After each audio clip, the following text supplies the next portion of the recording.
ஆத்மா அப்படின்னா ஒரு விளக்கம் அளிக்கப்பட்டிருக்கும். அதுக்கு எழுதப்பட்ட உரை பாஷ்யக்காரர் அந்த ஆத்மான்ற வார்த்தைக்கு இன்னொரு நீண்ட விளக்கத்தை கொடுத்திருப்பார். பாஷ்யத்தின் மீது எழுதப்படுகின்ற அடுத்த விளக்கத்துக்கு பேர் வார்த்திகான்னு பேரு. பாஷ்யக்காரனுடைய சீடர் அதுக்கு இன்னும் ஒரு விளக்கத்தை வார்த்திகான்னு எழுதுவார்.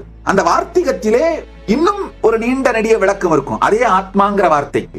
அதுக்கடுத்து வார்த்திகத்தின் மீது எழுதப்படும் விளக்க உரைக்கு டீக்கான்னு பேரு. வார்த்திகத்தை எழுதிய அவருடைய சீடர் டீக்கா எழுதுவார்.